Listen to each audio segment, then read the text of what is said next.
고린도에 있는 하나님의 교회 곧 그리스도 예수 안에서 거룩하여지고 성도라 부르심을 받은 자들과 또 각 처에서 우리의 주 곧 그들과 우리의 주 되신 예수 그리스도의 이름을 부르는 모든 자들에게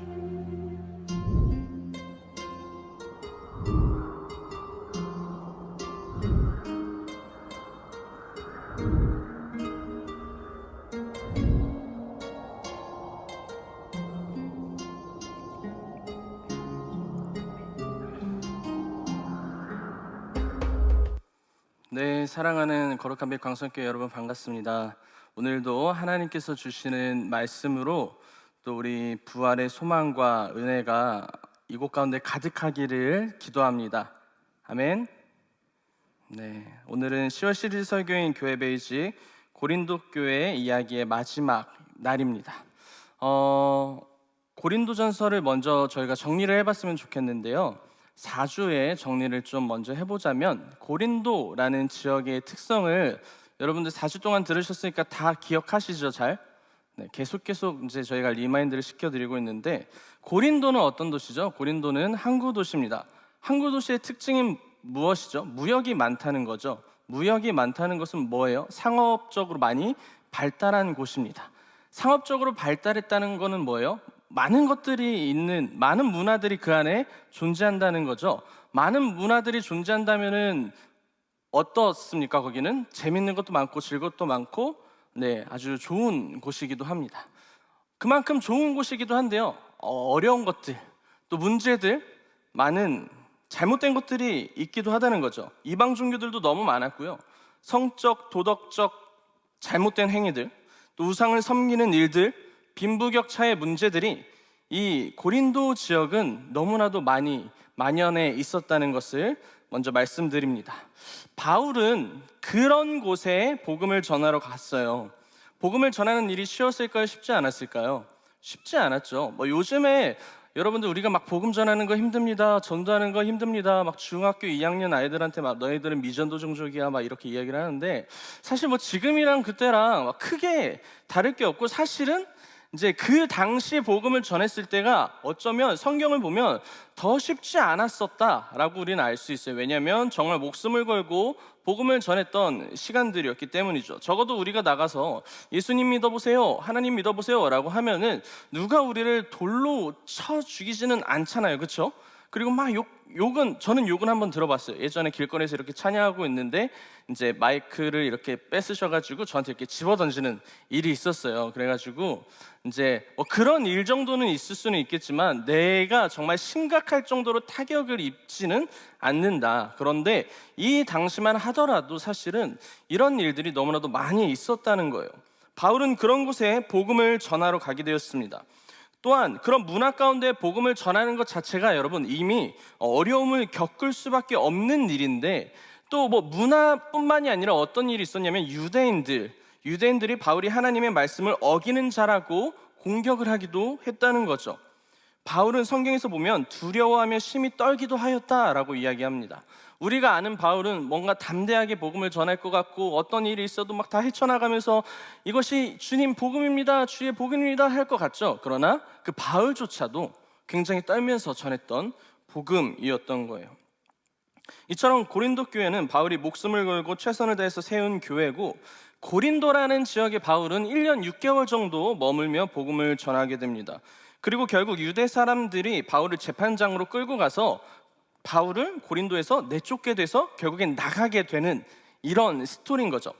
그 이후 바울의 지속적인 전도 여행 중에 고린도 교회 이야기를 듣게 돼요. 그래서 그 고린도 지역의 문화와 여러 가지 신앙 문제들 이런 것들이 교회를 어지럽히고 있다라는 소식을 듣고 이제 편지를 쓴 것이 고린도 전서입니다. 여러분 거의 이거를 5주 동안 말씀드렸던 것 같아요. 그렇죠? 이래서 이제는 고린도 전서 하면은 어떤 건지 다 아시죠? 네. 다음번에 또 한번 설교해도 될 것 같습니다. 그래서 바울은 그곳에서 이제 어떠한 일이 있었는지 너희들의 문제가 뭔지를 문제를 이야기를 하고 그 다음에 그에 따른 해답을 제시하는 것을 고린도전서를 통해서 볼 수 있어요. 그래서 바울은 고린도 교회 성도에게 어떠한 이야기를 전했나요? 그리고 어떠한 문제들을 나눴을까요? 1주차에는 우리 고린도 교회 안에서의 분열을 이야기를 했어요. 그 안에 서로 파가 있었어요. 나는 바울파, 아볼로파, 게바파, 그리스도파 막. 그러니까 쉽게 말해서 이제 최재욱파, 박정훈파, 차선욱파, 백일주파예요. 그러니까 그 스타일에 따라 사람들이 움직였던 거죠.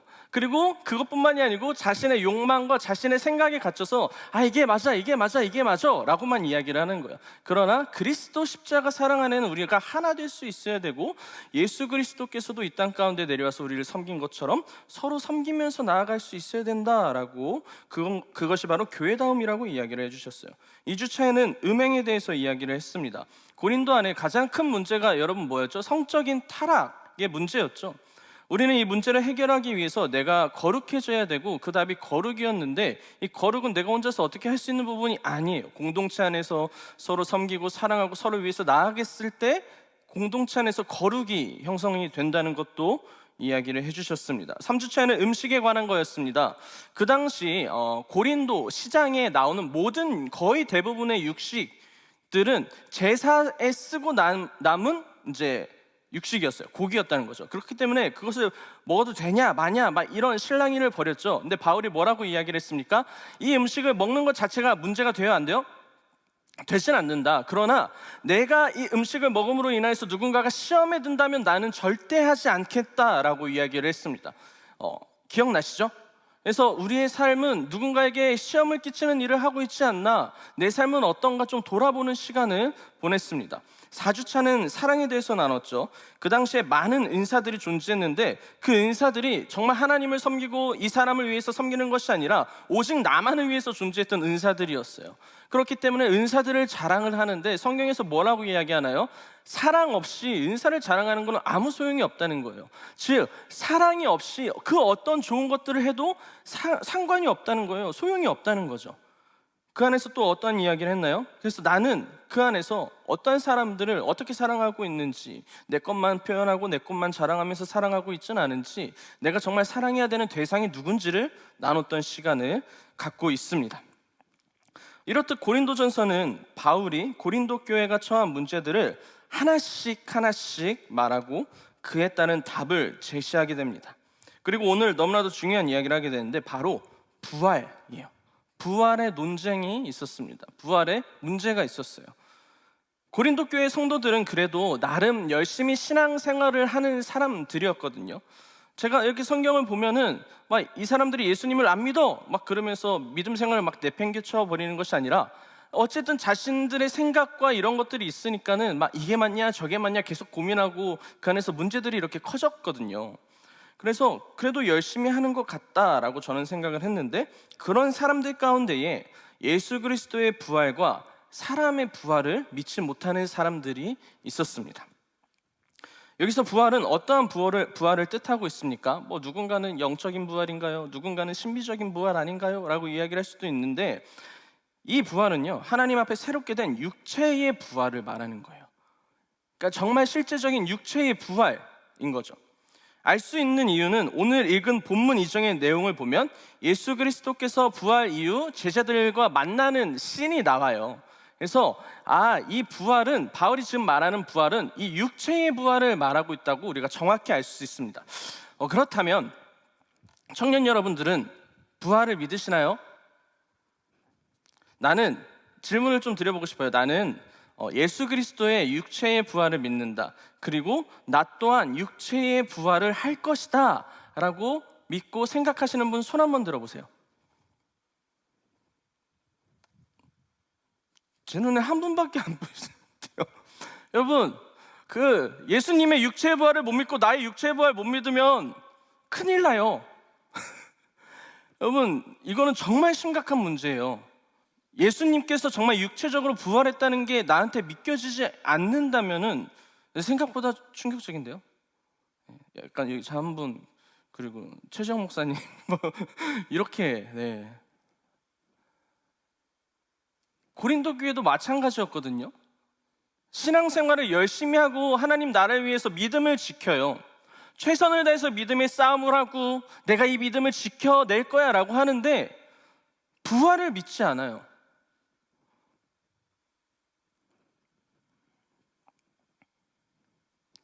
제가 지난주에 퇴근을 하면서 백일주 전도사님과 약간 1시간가량 통화를 하면서 집으로 갔습니다. 저는 개인적으로 너무 좋아서 일주 전도사님이랑 1시간 동안 통화했다고. 엄마 깜짝이야. 네, 죄송합니다. 네, 뒤에 선풍기가 저를 너무 세게. 잠시만요.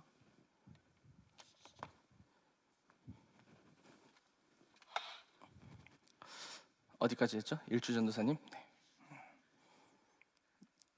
일주 전도사님이랑 1시간 정도 통화를 해서 전 너무 좋았어가지고 인스타에 와 저는 1시간 동안 일주 전도사님을 자랑했어요 라고 올렸었거든요. 네, 근데 이제 누군가가 스토리에 자랑하니까 어떤 저희 교회 형제님께서 아니 이건 너무 점점점이라고 이제 답장을 주시더라고요. 그때 전도사님이 좀 퇴근하면서 저는 좋을 수 있잖아요. 근데 전도사님은 좋지는 않을 수도 있겠구나라는 생각이 조금 들기는 했었습니다. 아니죠? 네, 잘 안 들리는데요. 네, 그렇습니다.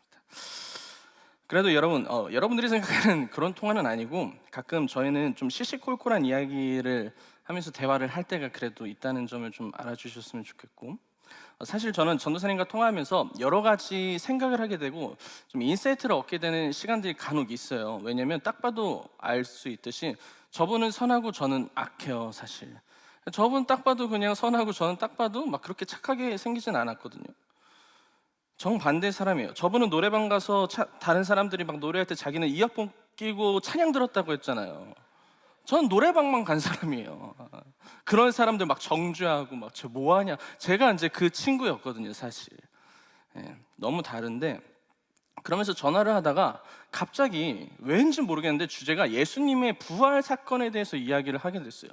왜 그렇게까지 넘어가는지 잘 기억은 안 나는데, 그러다가 이제 이렇게 이야기를 하시더라고요. 신학자 중에도 부활을 3가지로 생각하는 사람들이 있다고 합니다. 한 사람은 육체의 부활을 믿는 사람, 또 한 사람은 신비스러운 영역의 부활. 그러니까 육체의 부활은 아니고 뭔가 이렇게 예수님이 이렇게 나타나는데 막 이렇게 싹 하면 뭐 잡히진 않고 약간 그런 느낌이지 않을까라는 그냥 이런 생각을 해봤고, 3번째는 되게 재밌었어요. 제자들의 각성. 실제로 보이지는 않는데 눈에 이제 각성이 된 거예요. 그래서 진짜는 없지만 예수님이 내 눈에 보이는 것 같아. 막 약간 이런 느낌인 거죠. 이렇게 말하는 신학자들도 있다고 합니다. 부활에 대해서 다양한 관점들이 존재를 해요. 그러나 저는 육체의 부활을 믿는 사람이고 우리도 그렇게 돼야 되긴 해요. 자, 그렇다면 고린도 교회 안에서 부활을 믿지 못하는 사람들에게 그 이유가 무엇이었을까 한번 보니까 바로 헬라 사상의 영향을 받았기 때문이에요. 헬라 사람들, 그리스 사람들은 육체는 죽음으로 그 역할을 다했다고 여깁니다. 그 이후에 영혼은 이데아 세계, 그러니까 현실 너머에 있는 세계에 가서 그곳에서 자유로워진다고 이야기를 해요. 그래서 그런 영향들, 문화들을 많이 접목시키다 보니까 이 사람들이 예수님의 실제적으로 예수님께서 부활하셨다라고 이야기를 하면은 믿을 수 없던 거죠. 근데 이게 이 고린도 교회에도 똑같이, 교인들도 똑같이 인식하고 있었다는 거예요. 그 영향을 굉장히 많이 받았어요. 근데 그 사실을 알고 바울은 어떤 마음이었을까요? 우리가 오늘 읽은 그 본문 15장 12절에서 19절 말씀이 그 사실을 알고 바울이 고린도 교회 교인들에게 편지한 내용이에요. 저는 이 본문을 보면서 굉장히 격양되게 이야기하고 있는 느낌이에요. 바울의 부활에 대해서 믿지 못하고 그 사실을 인정하지 않는 사람들에게 너무나도 마음 아프고 답답한 마음으로 이야기를 하는 거예요. 뭐라고 외치냐면 이렇게 이야기해요. 여러분, 우리는 그리스도께서 죽은 사람 가운데 살아나셨다고 우리가 전파하는데 왜 여러분 가운데 더러는 죽은 사람의 부활이 없다고 말합니까? 죽은 사람의 부활이 없다면 그리스도께서도 살아나지 못하셨을 것입니다. 여러분, 그리스도께서 살아나지 않으셨다면 우리의 선포도 헛된 것이고 우리의 믿음도 헛된 것입니다. 그러면 우리 또한 하나님을 거짓되게 증언하는 자가 될 것입니다. 우리가 하나님이 그리스도를 다시 살렸다고 말하고 다니는데 죽은 자가 다시 살아나는 일 자체가 없다면 하나님이 그리스도를 살리지 않으셨겠죠. 만일 죽은 자가 다시 살아나는 일이 없다면 그리스도도 다시 살아나신 일이 없을 것이고, 그리스도께서 다시 살아나신 일이 없으면 여러분의 믿음도 헛되고 여러분들은 여전히 죄 가운데에 있는 자들입니다. 부활이 없다면 말이죠.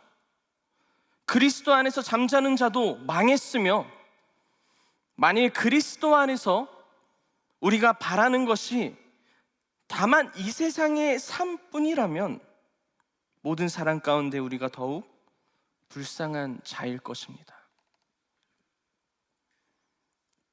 열심히 신앙을 지키고 있는 자들이 부활을 믿지 못할 때 바울은 부활을 믿지 않아요? 그러면 우리가 믿는 믿음은 다 허황된 것이라고. 여러분들 그러면 왜 선포하고 다니십니까? 왜 교회 나와서 예배드리시고, 왜 주님 나를 살려달라고 기도하시고, 어차피 부활을 믿지 않으면 여러분들 죽을 거예요. 영원히. 저는 그렇다면 저희는 여기 있을 이유가 없다고 생각합니다. 오히려 이 소중한 시간, 주말 이 시간을 좀 더 다양하게 쓰세요. 제가 예전에 온라인 예배를 드리면서 굉장히 좋았거든요. 아침 7시에 예배 드리고 8시에 딱 끝나자마자 8시부터 제 시간이었어요. 너무 이 주말에 이렇게 많은 시간들이 있어? 이 생각이 드는 거죠. 근데 여러분 여기서 신앙생활 하시고 여기서만 신앙생활 하십니까? 여러분들의 삶에서도 신앙생활 하시고 그리스도인으로서 살아보겠다고 믿음의 분투를 하고 있는 여러분들의 삶에 그리스도의 부활을 믿지 않는다면 이것만큼 안타까운 현실이 없다는 겁니다. 바울은 부활이 없다면 우리가 지금 이렇게 교회에 나와서 사는 것, 여러분들이 믿음을 지키며 믿음의 싸움을 하고 있는 것, 목숨을 걸고 복음을 전하는 것, 그 복음으로 살아가는 우리들의 삶은 아무것도 아니라고. 부활을 믿지 못한다면 그것은 아무 소용이 없다고 이야기를 하고 있어요. 왜요? 결국에는 죽을 것이기 때문이죠. 죽음이 있다는 것은 결국 죄 가운데에 여전히 나는 존재한다는 거예요. 우리가 지금 하고 있는 이 예배도 사실 주님의 부활이 없다면 아무 소용이 없고, 그럼 우리의 삶은 너무나도 불쌍한 삶이 되지 않을까요?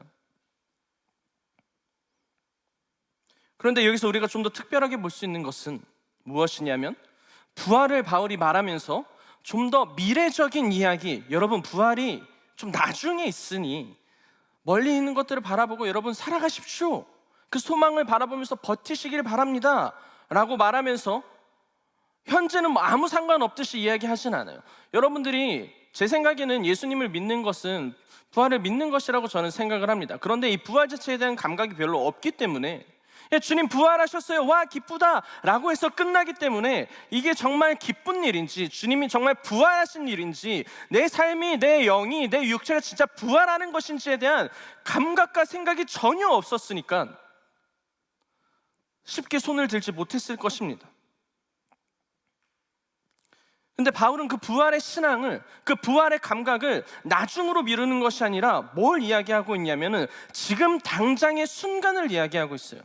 자신이 이렇게 복음을 전하고 있는 지금, 믿음의 싸움을 하고 있는 지금, 분투를 하고 있는 지금, 여러분들에게 목숨을 걸고 전했던 이 복음들, 지금의 현실, 내가 살아가는 지금 이 시간, 이 순간을 바울은 이야기하고 있다는 것입니다. 그러면서 오늘의 본문 마지막은 뭐라고 이야기하고 있나요? 여러분, 우리가 바라는 것이 이 세상의 삶뿐이라면 우리는 얼마나 불쌍한 존재입니까? 여러분, 여러분들의 삶이 이 세상에서 끝나고 영원토록 존재하지 않는다면 얼마나 불행한 삶입니까? 그렇게 믿음을 지키고 살아갔는데 부활이 존재하지 않는다면 가장 아픈 거예요. 목숨을 걸고 선교사들이 우리나라에 와가지고 복음을 전했어요. 피 흘리면서 죽었어요. 그들의 값은 아무것도 아니게 된 거죠. 사랑하는 거룩한 빛 광성교회 청년 여러분, 우리는 오늘도 신앙이라는 것을 갖고 살아갑니다. 여러분들 신앙을 갖고 살아가시죠. 그 안에는 많은 어려움들이 있었죠. 4주 동안 다루었던 내용들이 내 삶에 있던 일입니다. 사실 그렇죠. 파벌, 서로의 경쟁, 음란, 부도덕, 서로 사랑하지 않는 것, 이거는 고린도 교회 교인들의 이야기가 아니라 내 삶에 여전히 존재하는 이야기들이었던 거죠. 그런데 우리가 이런 잘못된 것들을 믿음 안에 해결해 나가기 위해서 가장 먼저 해야 되는 것은 십자가의 사랑, 그리고 거기서 끝나는 것이 아니라 부활의 소망까지 이루어져야 된다는 사실입니다. 아멘이십니까? 십자가의 사랑으로만 끝나는 것이 아니에요. 예수님께서는 십자가에서 죽으시고 끝나신 것이 아니라는 거예요. 죽으시고 그 안에서 엔드가 된 게 아니라는 거예요. 부활하시고 부활의 소망이 되셨다는 겁니다.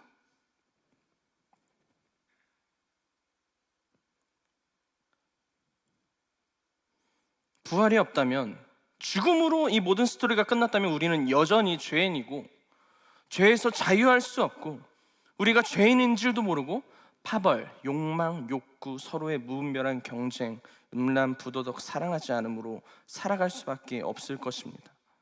하지만 우리에게 십자가의 죽으심 이후 그것으로 끝난 것이 아니라 무엇을 보여주셨나요? 그는 부활하셨고 그 영원한 생명이 우리와 함께한다고 성경을 말씀하고 계세요. 그렇다면 부활의 신앙으로 살아가는 것은 무엇일까? 여러분, 세 가지를 나누도록 하겠습니다. 첫 번째는요, 함께 읽으면 좋을 것 같은데요, 우리 한 목소리로 자신의 고백처럼 좀 읽어봤으면 좋겠습니다. 시작. 한 번 더 읽겠습니다. 시작. 나는,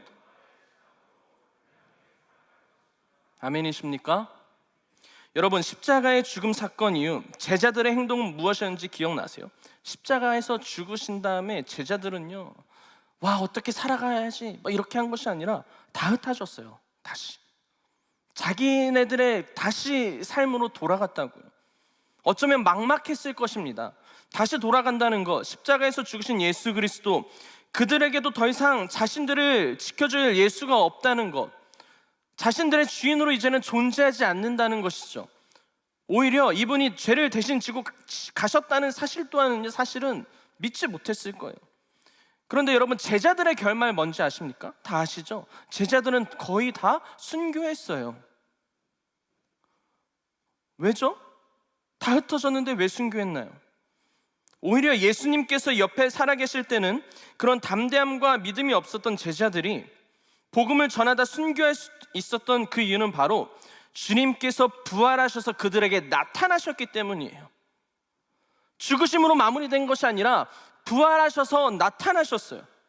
그때 비로소 제자들은 이분이 정말 하나님의 아들이구나, 정말 나를 위해서 죽으신 거구나, 나를 위해서 이 땅 가운데 오신 거구나, 이분이 하나님의 아들이시오 메시아요 나의 주님이시구나 라고 이야기를 하면서, 오히려 내 옆에 예수님이 정말 육체적으로 그때 살아계셨을 때 더 어떤 것들을 한 것이 아니라 죽으시고 부활하시고 나타나셨을 때 이분은 정말 죽음을 이기신 분이시구나를 알았던 것입니다. 그거는 우리 주님 대단해, 우리 주님 정말 영원토록 사시는 분이구나, 그냥 이런 남일처럼 이야기하는 것이 아니라 정말 나를 죄에서 구원하셨구나, 나를 죄에서 끊어내셨구나, 나를 영원한 그 나라의 영원한 동행에 참여하게 하시는구나, 이 부활 신앙이 우리에게 먼저 정립이 되어야 된다는 거예요. 그들에게는 이전에 없었던, 그래서 담대함과 용기가 생겼어요. 예수님 십자가 지러 갔을 때 이 사람들 뭐 했습니까? 뒤에서 숨어있고 베드로는 3번이나 부인했고 다 모른다고 이야기하지 않았습니까? 사도 바울도 마찬가지였죠. 다메섹으로 가다가 죽은 줄만 알았던 그 예수님이 빛으로 나타나셨어요. 그 이후 바울은 주님을 만나 자신이 그리스도를 전하고 이 복된 소식을 알지 못하는 자들에게 전해야 한다는 그 담대함과 사명으로 살아갔다는 것입니다. 고린도에서 복음을 전했을 때 그는 복음을 전하다 유대인들에게 비방당하고 맞기도 했습니다. 바울도 기도하면서 무서워하고 두려워했다고 해요. 그런데 밤에 주께서 환상 가운데 바울에게 주님께서 나타나셔서 이렇게 말씀하십니다. 바울아, 두려워하지 마라, 침묵하지 말고 말하라. 내가 너와 함께 있음에 어떤 사람도 너를 대적하여 해롭게 할 자가 없을 거야. 청년 여러분, 우리의 삶이 이러했으면 좋겠습니다. 그냥 다 죽어가는 신앙, 어쩔 줄 모르는 신앙, 예수가 없는 것 같아, 부활은 내 삶과는 너무 다른 이야기 같아 라면서 나의 원래의 죄된 습성 가운데 다시 들어가는 것이 아니라 여러분들 정말 부활의 주님이 함께 하신다고 믿는다면 그 영원한 생명과 영원한 나라를 바라보고 하루하루 담대하게 당차게 살아가셨으면 좋겠습니다. 늘 무너지는 것에 습관 들이는 것이 아니라 무너져서 그때도 다시 일어날 수 있다고 믿으면서 살아가 보셨으면 좋겠다는 겁니다. 두 번째, 함께 읽도록 하겠습니다. 함께 읽어볼까요? 시작. 나는 미련을 두지 않고. 우리 한 번 더 고백을 해보았으면 좋겠습니다. 시작. 나는. 아멘. 아멘이십니까? 오늘 본문 마지막 구절에 우리가 바라는 것이 다만 이 세상의 삶뿐이라면 모든 사랑 가운데에 우리가 더욱더 불쌍한 자 아니겠습니까? 라고 이야기를 합니다. 세상의 것이 필요 없다는 것이 아니에요. 바울은 고린도에서 안식일마다 회당에서 강론하고 유대에 있는 헬라인들에게 복음을 전했거든요. 그렇다면 주중에는 어떤 일을 했을까요? 바울도 생업을 위해서 아굴라라는 사람과 함께 천막을 만드는 일을 했어요. 1년 6개월 동안. 그러니까 모든 것을 다 내팽겨치고 막 그렇게 간 것이 아니라 그도 자신에게 맡겨주신 그 삶을 최선을 다해서 살아갔다는 거죠. 여러분, 세상의 것에 미련을 두지 말라는 것은 여러분들의 생계를 포기하라는 말이 아닙니다. 지금 내가 필요한 것을 다 버리라는 이야기를 드리는 것이 아닙니다. 그러나 하지만 이 사실은 아셔야 돼요. 그것들은 영원하지 않다는 거예요. 여러분들이 갖고 싶고 욕심내고 취하고 싶은 그 모든 이 세상의 것들은요, 결국엔 사라질 것들이라는 것입니다. 여러분들이 어떻게 가져갈 수 있는 것들이 아니라는 거예요. 그렇게 필요는 하지만 이 땅을 살아갈 때 혹시 여러분들에게 무엇인가 결정을 해야 하는 그 순간, 내가 생각하고 원하는 길과 하나님께서 원하시는 것, 하나님께서 기뻐하시는 길의 선택이 기로 앞에 놓여 있을 때가 있습니다. 그럴 때 우리는 이렇게 이야기하죠. 주님, 저 이거 버리면 못 살아요. 저 이거 포기하면 못 살아요. 주님, 저 이거 있어야만 살아갈 수 있어요 라고 이야기를 하면서 나라는 틀 안에 하나님을 데리고 들어와서 이 안에서만 일하게 합니다. 그러나 이런 것이 아니라 내 마음과 내 생각대로 나의 것을 붙잡는 것이 아니라 완전하신 하나님을 의지하면서 나아가는 것, 주의 길을 걷는 것이 어떤 길인지 충분히 기도해보고 결정할 때에 하나님께서 기뻐하시는 것이 이 길이지 않을까라는 적어도 그런 믿음과 생각 가운데 거하여서 살아가시길 바랍니다. 이것이 세상의 미련을 두지 않고 영원한 하나님의 나라를 추구하며 영원한 하나님 나라를 위해서 달려가는 삶이에요. 그 결정에 하나님께서는 바울을 통해 이렇게 말씀하셨어요. 그러니 내 사랑하는 형제들아, 견실하며 흔들리지 말고 항상 주의 일에 더욱 힘쓰는 자들이 되라. 이는 너희의 수고가 주 안에서 헛되지 않은 줄을 알미라. 여러분들의 모든 수고와 헌신은 또 주를 사랑하는 마음과 주를 향해 걷는 지금 이 믿음의 경주는, 사랑하는 여러분, 절대로 헛된 것이 아님을 알고 계셔야 됩니다. 여러분들이 믿음에 분투하는 그 모든 상황은 절대로 헛된 것이 아닙니다. 그 어느 것 하나 땅에 떨어지지 않고 하나님께서 모두 기억하고 계시며, 사랑하는 내 아들아, 사랑하는 내 딸아, 내가 너의 수고를 이미 다 알고 있다고 말씀하십니다. 그러니 세상의 것이 필요할 수 있지만 미련을 두지 마십시오. 영원한 하나님의 나라, 하나님이 기뻐하시는 게 무엇인지 여러분 삶을 살아가면서 충분히 고민해 보시고, 그리스도인으로서 살아가는 게 어떤 삶인지 충분히 기도해 보시고, 그 안에서 내가 어떻게 살아가야 되는지를 결단하시면서 살아가시는 여러분들이 되길 축원합니다. 우리는 그 증거를 부활에서 찾습니다. 마지막 함께 읽도록 하겠습니다. 띄워주시죠. 마지막 세 번째, 한 목소리를 읽도록 하겠습니다. 시작. 나는.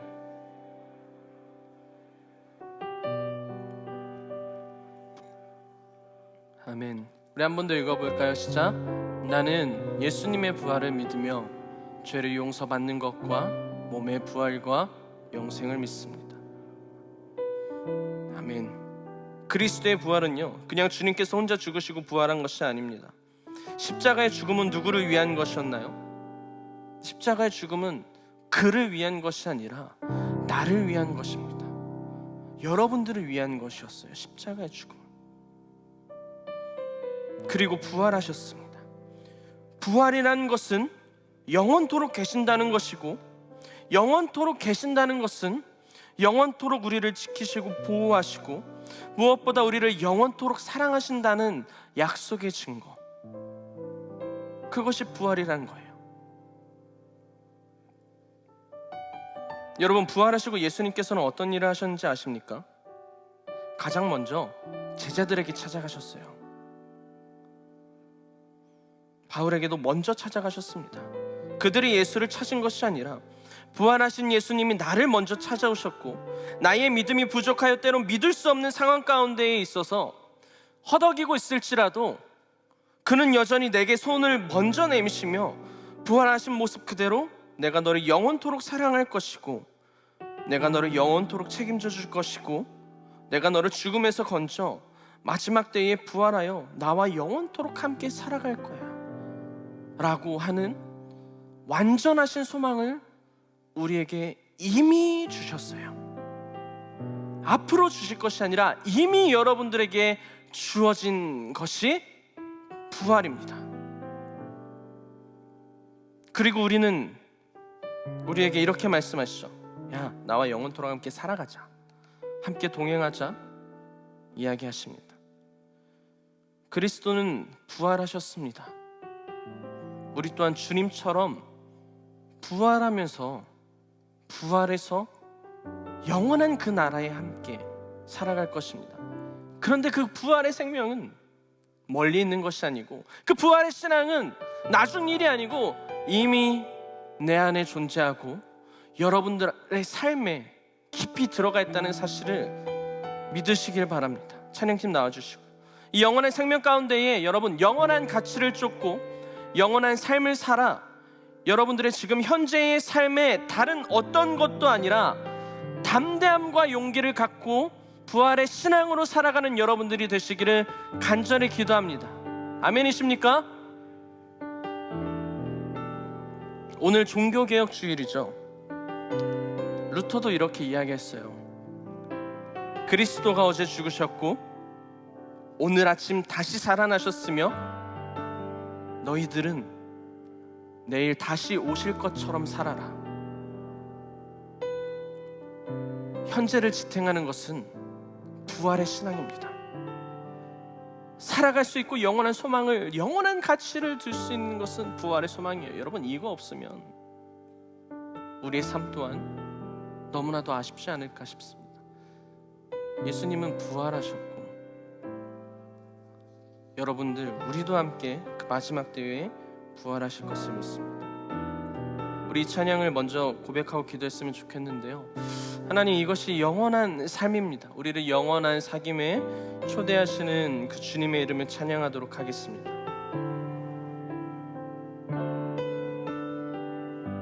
고백했으면 좋겠습니다. 영원한 사귐에, 영원한 사귐에 날 초대하시네 주님을 누리며 사는 것, 날 지으신 대로, 날 부르신 대로 주님과 함께 걷는 삶, 이것이 영원한 삶, 이것이 영원한 삶, 참 하나님과 그 아들 안의 삶, 이것이 영원한 삶, 하나님을 알고 살아가는 것이, 그 십자가의 사랑을 알고 부활의 생명을 살아가는 것이 그 영원한 삶임을 고백합니다. 거하는 삶, 우리 한 번 더 찬양하기를 원합니다. 영원한 사귐에 우리를 초대하신 주님, 영원한 사귐에 날 초대하시네 주님을 누리며 사는 것, 날 지으신 대로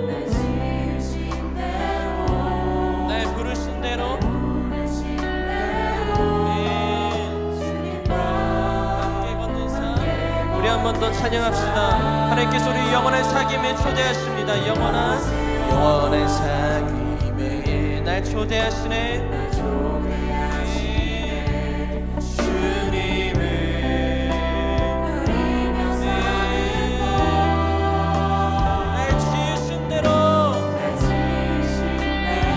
하나님께서 나를 부르신 모습 그대로 아멘. 주님과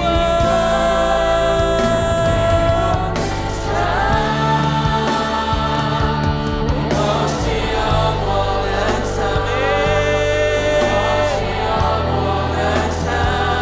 참 하나님과 그 아들하는 삶 이것이 영원한 삶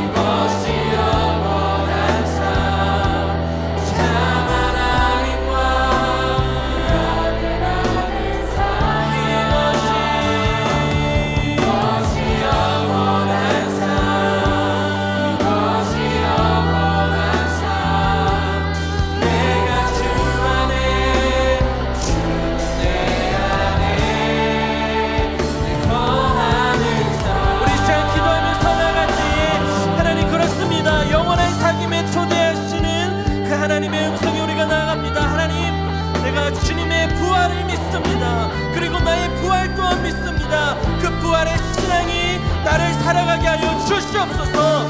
내가 때론 어렵고 연약할지라도 담대하게 하루하루를 살아갈 수 있는 힘과 용기를 허락하여 주시옵소서. 우리 다같이 주여 세 번 외치고 기도하도록 하겠습니다. 주여, 주여,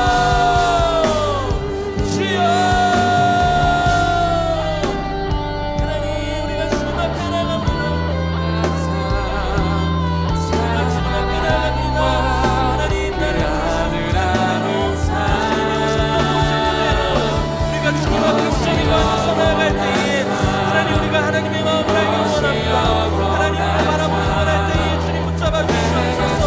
하나님,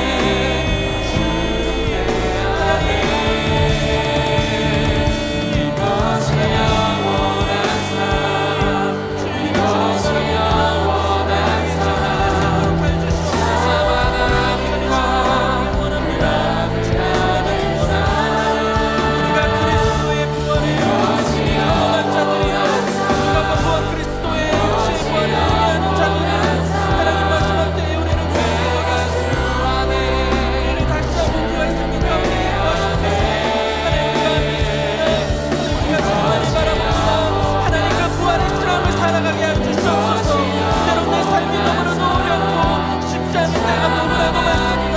하지만 우리 예수 그리스도의 그 인도하심과 예수 그리스도의 이야기는 죽음으로 끝난 것이 아니라 부활 생명으로 끝난 것이고 그 부활 생명이 영원토록 우리와 함께 하신다는 그 사실을 믿고 이 삶을 살아갈 때에 하나님 우리를 간단하게 여겨주시옵소서. 우리에게 용기를 주시옵소서.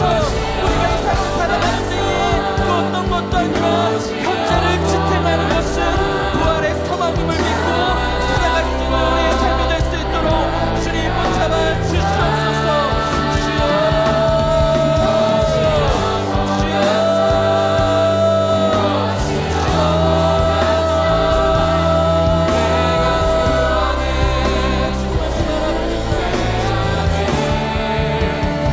우리가 이 시간 한 번 더 기도할 것은 우리가 기도했던 것처럼 이 세상의 것을 미련을 두지 않겠습니다. 하나님, 물론 나에게 필요한 것들이 있지만은 내가 이 모든 것들을 하나님보다 더 사랑하지 않겠습니다. 하나님, 세상의 것들, 여러분들이 가지고 있는 것들, 놓지 못하고 있는 것들이 있다면 이 시간 혹여나 그런 것들이 하나님 앞에 나아가는 것들에 있어서 방해가 된다면 하나님 이거 내려놓게 하여 주시옵소서.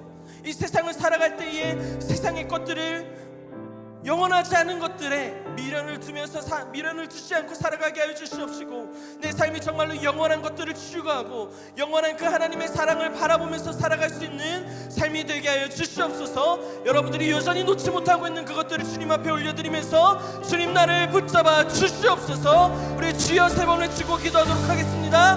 주여, 주여,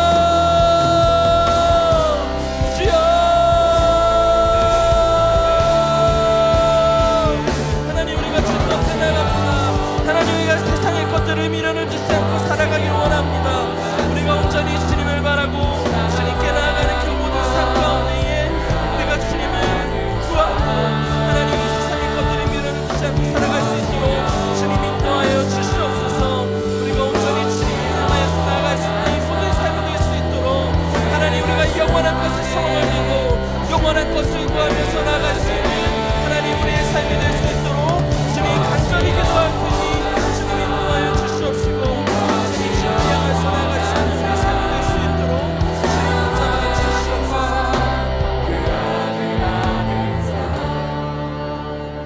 거하는 삶,